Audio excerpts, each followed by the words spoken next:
अस्सलाम वालेकुम friends, welcome एक दफ़ा फिर आपको बायोलॉजिज्म पे। और आज अपने लेक्चर नंबर 7 में जिसमें हमने लेवल ऑफ ऑर्गेनाइजेशन की बात करनी है।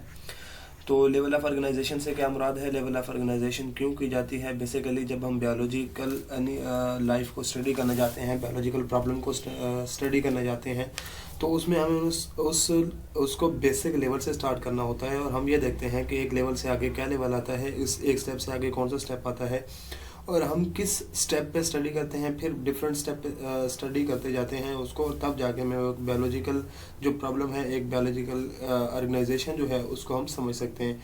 तो लेवल ऑफ ऑर्गेनाइजेशन में सबसे पहला जो हमारे पास आज एक स्टेप है, उसके अंदर है सब एटॉमिक एंड एटॉमिक लेवल। तो हम ये जानते हैं कि जितनी भी मैटर है, अब मैटर क्या चीज़ होती है, anything that have volume and occupy a space is known as a matter. तो इस कायनात के अंदर जितने भी मैटर है, सब की सब एलिमेंट से मिलकर बनी हुई है। अब एलिमेंट क्या होता है, एनी सेल्फ इंडिपेंडेंट जो हमारे पास कंपोनेंट है इन्वायरमेंट का, उसको हम एलिमेंट नाम देते हैं। और हम साथ साथ में ये कहते हैं कि हमारे पास जितने भी एलिमेंट हैं वो सब के सब एक ही तरह के जो हमारे पास एटम है उनके कंसिस्टेड होता है।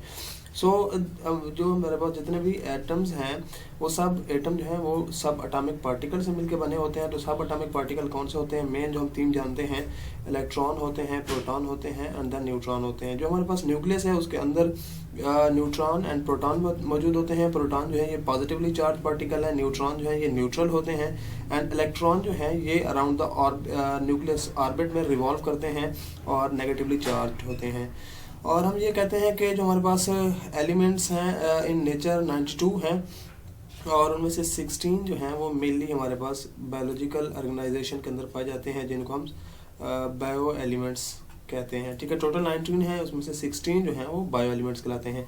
अब बायो एलिमेंट्स जो है उनको हम दो कैटेगराइज में डिवाइड करते हैं। एक हमारे पास मैक्रो बायो एलिमेंट्स होते हैं और एक माइक्रो बायो एलिमेंट्स होते हैं। जो मैक्रो बायो एलिमेंट्स होते हैं वो 99% बनाते हैं किसी भी ऑर्गेनिज्म के पार्ट को, और उनके अंदर कार्बन है, ऑक्सीजन है, हाइड्रोजन है, नाइट्रोजन, कैल्शियम और फास्फोरस होते हैं। और जो रिमेनिंग हमारे पास 10 बायो एलिमेंट्स हैं, इनको हम माइक्रो कंसिडर करते हैं, और ये हमारे पास किसी भी एलिमेंट का सिर्फ 1% जो है वो बनाते हैं। इसके अंदर पोटाशियम है, सल्फर है, क्लोरीन है, सोडियम है, मैंगनीज है, फेरस है, कॉपर है, और मैग्नीशियम है, जिंक है, और उसके साथ साथ आयोडीन है। और यहाँ रिंग कॉलम में ये बताया गया है कि प्रोटॉन और न्यूट्रॉन जो है ये न्यूक्लियस के अंदर मौजूद होते हैं, और जो इलेक्ट्रॉन है वो एनर्जी लेवल, एनर्जी शेल्स जिनको हम, या इलेक्ट्रॉनिक शेल जिनको हम बोलते हैं, उसमें जो है वो क्या करते हैं, रिवॉल्व करते हैं या उसके अंदर अपने आप को मूव करते हैं। ठीक है, और जो हमारे पास आउटर मोस्ट शेल्स होते हैं उसको हम वैलेंस शेल बोलते हैं, और उसके अंदर जितने इलेक्ट्रॉन होते हैं ये उस एटम के रिएक्टिविटी को एक्सप्लेन करते हैं कि क्या एटम जो है किस तरह रिएक्ट करेगा।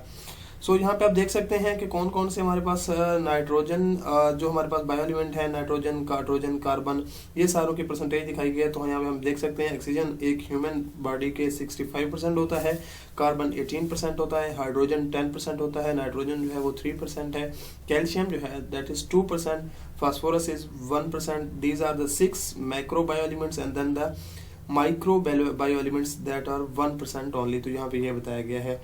नेक्स्ट हमारे पास आता है मॉलिक्यूलर लेवल। अब मॉलिक्यूलर लेवल क्या होता है कि डिफरेंट, जैसे ही हमने ये बात की है कि बायो एलिमेंट्स मौजूद हैं, तो इस तरह के सेम जो एटम है वो मिलते हैं और एक स्टेबल पार्टिकल बनाते हैं थ्रू बॉन्डिंग, जिसको हम क्या कहते हैं, मॉलिक्यूल्स कहते हैं। और इसी को हमने क्या किया, बायो मॉलिक्यूल्स का नाम भी दिया है। अब एक ऑर्गेनिज्म के अंदर डिफरेंट टाइप्स ऑफ जो है बायो मॉलिक्यूल्स मौजूद होते हैं, और यही क्या करते हैं, bio molecule basically building blocks बनाते हैं।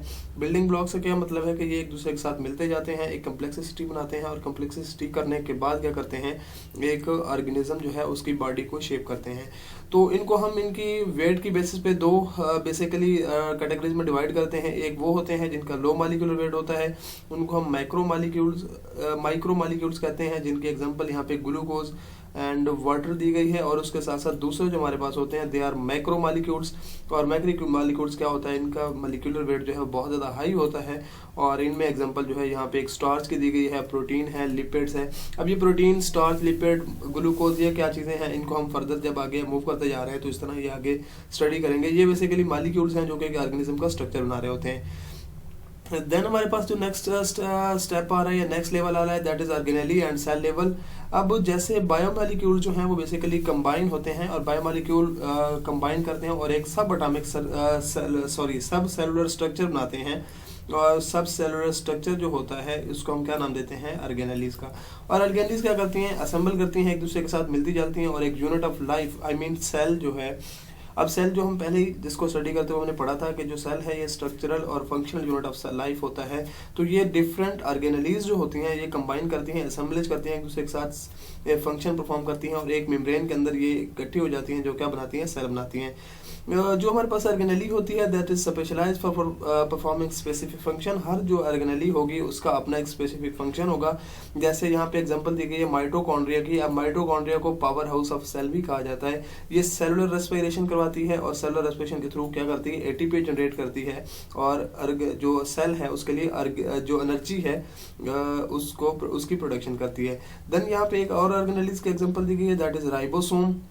अब राइबोसोम क्या होते हैं, राइबोसोम भी हमारे पास एक ऑर्गेनेली है और ये क्या करते हैं, ये प्रोटीन सिंथेसिस करवाते हैं। तो जितनी भी ऑर्गेनेलीज होगी सब एटॉमिक सेलुलर स्ट्रक्चर होगा, उसका अपना एक क्या होगा, फंक्शन होगा। और ये हमारे पास क्या करते हैं, स्पेसिफिक स्पेशलाइज स्ट्रक्चर बनाते हैं और बेसिकली ये डिवीजन ऑफ लेबर है विद इन द सेल। इसका क्या मतलब है, इसका मतलब ये है कि जैसे किसी भी हम एक फैक्ट्री की मिसाल लेते हैं, एक फैक्ट्री के अंदर बहुत से मजदूर होते हैं और हर मजदूर ने अपना अपना काम करना होता है। तो लाइक इसी तरह आप एक सेल को अगर एक फैक्ट्री कंसिडर करें और उस फैक्ट्री के अंदर आप देखेंगे तो सब एटॉमिक सब सेलुलर जो ऑर्गेनेलीज हैं वो क्या कर रही हैं, अपना स्पेसिफिक फंक्शन कर रही हैं, फंक्शन परफॉर्म कर रही हैं और उनको क्या कहते हैं, हम इसी चीज़ को हम क्या कहते हैं, division of labour within a cell मौजूद होती है। सो यहाँ पे एक और बात की गई है कि हमारे पास जितने भी प्रोकैरियोट्स आएंगे या उनमें प्रोटिस्ट आएंगे या इन जो ये जितने भी प्रोटिस्ट हैं, प्रोकैरियोट्स हैं, ये हमारे पास क्या होते हैं, सिंगल सेल्ड एनिमल होते हैं और इन एनिमल को हम यूनिसेलुलर ऑर्गेनिज्म कहते हैं। लेकिन जैसे जैसे हम फर्दर आगे कम्प्लेक्सिटी की तरफ बढ़ते जाएंगे, जिनमें फंजाई आएगी, एनिमल्स आएंगे, जितने भी प्लांट्स आएंगे, अलजी भी आएगा, तो ये सारे क्या होते हैं, इनके अंदर ट्रिलियन ऑफ सेल्स भी मौजूद होते हैं और इनके सेल जो हैं बहुत ही ज़्यादा नंबर में होने की वजह से हम इनको मल्टी सेलुलर ऑर्गेनिज्म भी बोलते हैं जी। देन आपके पास आता है टिश्यू लेवल। तो टिश्यू लेवल क्या होता है, जब मल्टी सेलुलर ऑर्गेनिज्म आते हैं। अब यूनिसेलुलर जो है उनके अंदर सिंगल सेल होगा, सिर्फ वही सेल जो है जितनी भी लाइफ की इंटायर जितनी भी नीड्स होंगी वो सिंगल सेल जो है परफॉर्म कर रहा होता है और हर तरह का सिस्टम जो है वो सिंगल सेल के अंदर मौजूद होता है। और इस तरह जब हम मल्टी सेलुलर ऑर्गेनिज्म के अंदर आते हैं तो वहाँ पे जितने भी सिमिलर सेल होते हैं, अब सिमिलर सेल से क्या मुराद है, जो कि सेल सिमिलर फंक्शन परफॉर्म कर रहे होंगे, ठीक है, वो क्या करते हैं, एक दूसरे को एक ग्रुप में ऑर्गेनाइज हो जाते हैं जिनको हम टिश्यू बोलते हैं। और जितने भी स्पेशलाइज सिमिलर सेल्स होते हैं वो सिमिलर फंक्शन परफॉर्म कर रहे होते हैं, कॉमन फंक्शन परफॉर्म कर रहे होते हैं, तो इसको हम क्या कहते हैं, टिश्यू कहते हैं, ठीक है। ये टिश्यू की यहाँ पे डेफिनेशन है। अब इस तरह हम एग्जांपल देख सकते हैं, जैसे हमारे पास एपिथेलियल टिश्यू होते हैं, एपिडर्मल टिश्यू होते हैं, ग्राउंड टिश्यू होते हैं, ये सारे जैसे ह्यूमन में अगर हम बात करें या एनिमल में बात करें तो नर्वस टिश्यू होते हैं, मस्कुलर टिश्यू होते हैं। तो जितने भी हमारे पास सिमिलर सेल्स होंगे और सिमिलर फंक्शन परफॉर्म कर रहे होंगे उनको हम क्या नाम देंगे, टिश्यू लेवल का। अब अगर हम प्लांट के यहाँ पे दिए गए हैं, दो टिश्यू को नाम दिए गए हैं, तो एग्जांपल आपने याद रखनी है, एपिडर्मल टिश्यू है, ग्राउंड टिश्यू है। देन यहाँ पे एनिमल में दिए गए हैं कि मस्कुलर टिश्यू होते हैं और नर्वस टिश्यू होते हैं। देन हमारे पास नेक्स्ट लेवल आता है that is organ system level. अब जूं हम कम्प्लेक्सिटी की तरफ बढ़ते जाएंगे तो हमारे पास जो ये जो लेवल बढ़ते जाएंगे ये क्या करते, ये भी क्या होते जाएंगे, एक कम्प्लेक्सिटी की तरफ, एक हायर लेवल की तरफ बढ़ते जाएंगे। तो जो हमारे पास अब ऑर्गन है, अब ऑर्गन क्या होता है, जितने भी हमारे पास टिश्यूज होते हैं और वो सिमिलर जो फंक्शन परफॉर्म कर रहे होते हैं, रिलेटेड फंक्शन परफॉर्म कर रहे होते हैं, वो क्या करते हैं, ऑर्गेनाइज करते हैं खुद को और एक यूनिट बना लेते हैं। उस यूनिट को हम क्या करते हैं, ऑर्गन बोलते हैं। अब इन ऑर्गन के अंदर क्या होगा, डिफरेंट फंक्शन होंगे, डिफरेंट टिश्यूज होंगे और सेम जो है वो क्या कर रहे होंगे, फंक्शन परफॉर्म कर रहे होंगे, तो उसको हम क्या बोलेंगे, ऑर्गन। जैसे यहाँ पे एक स्टमक की एग्जांपल दी गई है, stomach is basically an organ. ये क्या होता है, इसको हम कहते हैं, स्टमक जो है बेसिकली डाइजेशन कराता है। किस चीज़ की डाइजेशन करवाता है, प्रोटीन की, और स्टोर करता है किस चीज़ को, फ्रूट को। अब ये जो हमारे पास स्टमक है इसके अंदर टू टाइप्स ऑफ टिश्यू मौजूद होते हैं। एक हमारे पास ग्लैंडुलर टिश्यूज होते हैं। ग्लैंडुलर टिश्यूज क्या करते हैं, ये सेक्रीशन खारिज करते हैं, HCl वहाँ पे रिलीज होता है या गैस्ट्रिक जूस रिलीज होता है किस चीज़ के लिए? प्रोटीन की डाइजेस्ट करवाने के लिए। तो ये पहला जो टिश्यू वहाँ पे मौजूद है दैट इज एपिथेलियल टिश्यू, और एपिथेलियल टिश्यू से क्या होगा, गैस्ट्रिक जूस जो है वो रिलीज होता है। इसके साथ साथ वहाँ पे एक दूसरी टाइप के टिश्यू की रिलीज मौजूद होती है दैट इज मस्कुलर टिश्यू। तो मस्कुलर टिश्यू क्या करते हैं, ये कंट्रैक्शन और रिलैक्सेशन करवाते हैं स्टमक वॉल की। क्यों कंट्रक्शन और रिलैक्सेशन होती है? ताकि फूड जो है वो सही तरीके से ग्राइंड हो सके और आगे जो है मूव कर सके। सो ये जो दो फंक्शन टिश्यूज थे ये स्पेसिफिक फंक्शन परफॉर्म कर रहे थे, और फिर ये कंबाइन हो गए, एक यूनिट बना दिया, और इसको हम क्या कहते हैं, आर्गन। और आर्गन के हमारे पास एग्जांपल क्या है, स्टोमक की। इस तरह और आर्गन आएंगे, जैसे लिवर आएगा, किडनी आएगा, इस तरह डिफरेंट आर्गन आगे हम बात करेंगे इनके, जब हम आर्गन को कम्प्लीटली डिटेल के साथ पढ़ेंगे। So next level is argon system level. Argon system level क्या होता है, जब हमारे पास डिफरेंट जो आर्गन हैं ये किसी एक स्पेशलाइज्ड जो फंक्शन परफॉर्म कर रहे हैं, ये अपने आप को क्या करते हैं, एक ऑर्गेनाइज कर देते हैं, और ऑर्गेनाइज करने की वजह से क्या होता है, एक सिस्टम बन जाता है। उस सिस्टम को हम क्या बोलते हैं, जो कि ऑर्गन सिस्टम कहलाता है। अब जैसे यहाँ पे एग्जांपल दी गई है डाइजेस्टिव सिस्टम की, अब इसमें हम देखते हैं तो इसके अंदर बहुत से जो हैं आर्गन हैं वो मिलते जा रहे हैं और एक स्पेसिफिक फंक्शन परफॉर्म कर रहे हैं, और वो फंक्शन क्या करते हैं, उस एक सिस्टम उन्होंने क्रिएट कर दिया, और इस सिस्टम को हमने क्या किया, डाइजेस्टिव सिस्टम कहा। अब डाइजेस्टिव सिस्टम के अंदर क्या होता है, मेन कौन से आर्गन मौजूद हैं उसको यहाँ पे हम देखते हैं। सबसे पहले हमारा मुंह जो हमें नजर आता है, या मुंह जो हमारा मौजूद होता है, इसको हम ओरल कैविटी कहते हैं, ये भी एक आर्गन है। देन यहाँ पे स्टमक आता है, देन स्मॉल इंटेस्टाइन है, लार्ज इंटेस्टाइन है, लिवर है, पेंक्रियाज है, ये सारे जो हैं ये मिलके क्या करते हैं, हमें डाइजेशन करवाते हैं। अब इस डाइजेशन फूड डाइजेशन की वजह से ये सारे ऑर्गेनिज्म क्या करते हैं, सॉरी सारे आर्गन मिल गए थे, उन्होंने एक सिस्टम बना लिया था जिसको हमने क्या नाम दिया, डाइजेस्टिव सिस्टम का। इस तरह रेस्पिरेटरी सिस्टम होता है, एक्सक्रीटरी सिस्टम होता है, ये सारे क्या करेंगे हम फर्दर जो है डिटेल में आगे पढ़ेंगे। अब जब हम बात करते हैं प्लांट्स के अंदर भी क्या कोई सिस्टम होता है, तो यस प्लांट्स के अंदर भी सिस्टम होता है, रूट सिस्टम होता है, शूट सिस्टम होता है, लेकिन प्लांट्स के अंदर जो होता है सिस्टम हमेशा लेस कम्प्लेक्स होता है, वहाँ पे इतने ज़्यादा आर्गन मौजूद नहीं होते। लेकिन एनिमल में जब हम बात करते हैं तो यहाँ पे बहुत ही ज़्यादा कम्प्लेक्सिटी पाई जाती है, एक्टिविटीज़ ज़्यादा होती हैं, फंक्शन ज़्यादा होती हैं, जिसकी वजह से यहाँ पे आर्गन सिस्टम भी कम्प्लेक्स होता है। देन बात आती है जी इंडिविजुअल लेवल की। इंडिविजुअल लेवल क्या होता है, जब जैसे हमने बात की कि आर्गन मिल के आर्गन सिस्टम बना रहे हैं, तो इस तरह जब आर्गन सिस्टम मिलते जाते हैं और बहुत से सिस्टम जो हैं वो फंक्शन परफॉर्म कर रहे होते हैं, एक्टिविटीज़ परफॉर्म कर रहे होते हैं और एक दूसरे के साथ कोऑर्डिनेट कर रहे होते हैं, तो क्या बन जाता है, एक इंडिविजुअल बन जाता है। जैसे अगर मैं ह्यूमन की एग्जांपल दूं, एक मैन की एग्जांपल दूं, तो मैन के अंदर बहुत से क्या होंगे फंक्शन परफॉर्म हो रहे हैं। जैसे हमारे पास डाइजेस्टिव सिस्टम हो रहा है, इसी के साथ साथ एक रेस्पिरेटरी सिस्टम है, हार्ट बीट सिस्टम है, मीन सर्कुलेटरी जिसको हम कहते हैं, हार्ट बीट बेसिकली सर्कुलेटरी होता है, ब्लड पंपिंग होती है, वहाँ पे गैस एक्सचेंज जो हैं वो भी है। इस तरह लाइक दैट एक्सक्रीटरी सिस्टम है। तो these are the much more systems having a complexity in their structure या इन देयर फंक्शनिंग। तो जैसे जैसे हमारे पास आर्गन सिस्टम मिलते जाते हैं और इनको हम क्या नाम देते हैं, ये इंडिविजुअल लेवल बन जाता है। अब आगे बात आती है पॉपुलेशन की। तो पॉपुलेशन बेसिकली जैसे ही इंडिविजुअल्स बनते हैं तो इंडिविजुअल जो हैं वो एक दूसरे के साथ इंटरेक्ट करते हैं, एक दूसरे के साथ कोऑर्डिनेट करते हैं, एक दूसरे के साथ मिलजुल के रहते हैं। तो उसमें पॉपुलेशन से पहले मैं एक और चीज़ जो है डिफाइन करना चाहूँगा, दैट इज स्पीशीज। तो स्पीशीज क्या होती है, एक ग्रुप ऑफ इंडिविजुअल्स होता है या ग्रुप ऑफ ऑर्गेनिज्म होता है जो कि एक दूसरे के साथ इंटरब्रीड कर सकते हैं सक्सेसफुली और फर्टाइल ऑफस्प्रिंग प्रोड्यूस कर सकते हैं, उसको हम स्पीशीज देते हैं का नाम देते हैं। अब इंटरब्रीडिंग क्या होती है, इंटरब्रीडिंग ये होती है कि जब फीमेल मेल के साथ कपुलेट करता है और उसके साथ उनके आगे बच्चे पैदा होते हैं और वो बच्चे भी आगे क्या कर सकते हैं, फर्टिलाइजेशन कर सकते हैं, नए बच्चे भी पैदा कर सकते हैं, तो उसको नाम हम देते हैं स्पीशीज का। सो जब हमने स्पीशीज को नाम दे दिया तो इसी तरह जब एक टाइम पे एक जगह पे एक तरह की जो स्पीशीज हैं वो रह रही होंगी तो उनको हम नाम देंगे पॉपुलेशन का।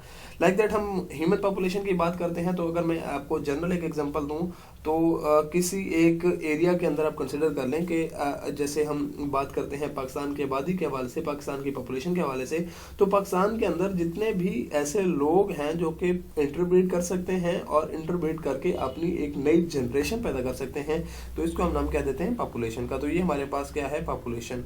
देन हमारे पास अच्छा यहाँ पे एक और बात की गई है हैबिटेट की। तो हैबिटेट ऑर्गेनिज्म जहाँ पे रह रहा होता है किसी भी एरिया के अंदर, उसको हम उसका हैबिटेट कहते हैं।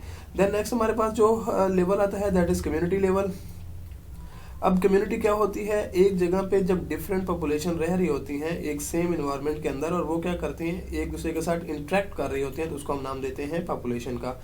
अगर मैं एग्जांपल दूं तो कम्प्लेक्स पॉपुलैरिटी भी हो सकती है, कम्युनिटी भी हो सकती है, और सिंपल कम्युनिटी भी हो सकती है।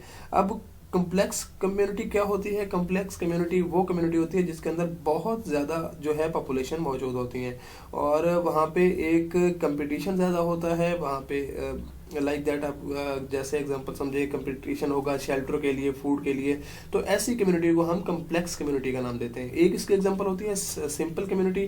तो सिंपल कम्युनिटी वो कम्युनिटी होती है जो कि हमारे पास जहाँ पे पॉपुलेशन की तादाद जो है बहुत कम होती है, साइज ऑफ पॉपुलेशन जो है वो कम होता है, और वहाँ पे इतना ज़्यादा क्या होता है कंपटीशन नहीं होता शेल्टर के लिए या फूड के लिए या किसी भी चीज़ के लिए।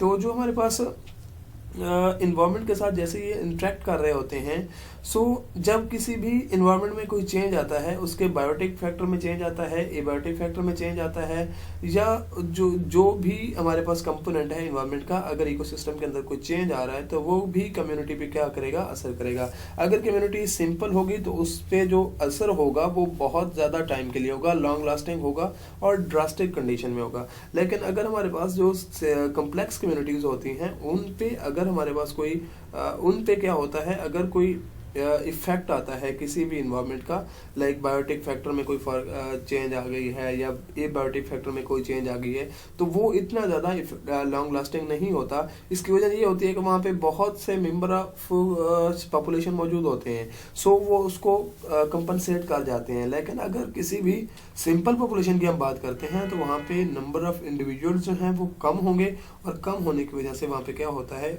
जो भी इन्वायरमेंट का इफेक्ट आएगा वो बहुत ज़्यादा देर तक रहेगा। देन नेक्स्ट हमारे पास लेवल आता है बायोस्फीयर लेवल।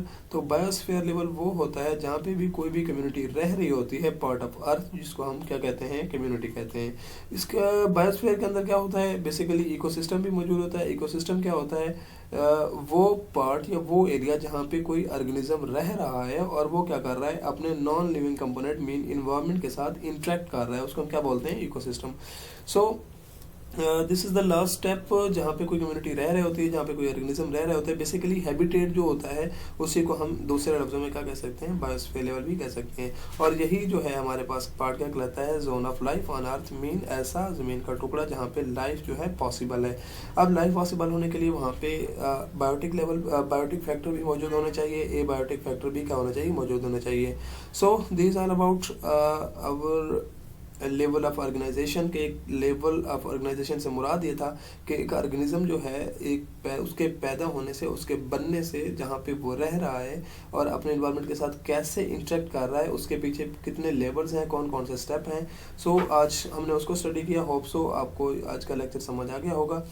अगर आपको लेक्चर समझ आ गया तो हमारे चैनल को सब्सक्राइब कर दें और साथ दी गई बेल आइकन जो है उसको प्रेस कर दें, ताकि हमारे आने वाली नई वीडियो आपको ज़रूर मिलती रहे। जी मिलते हैं नेक्स्ट अपने लेक्चर में, और अपना बहुत सारा ख्याल रखिएगा। तब तक के लिए अल्लाह हाफिज़।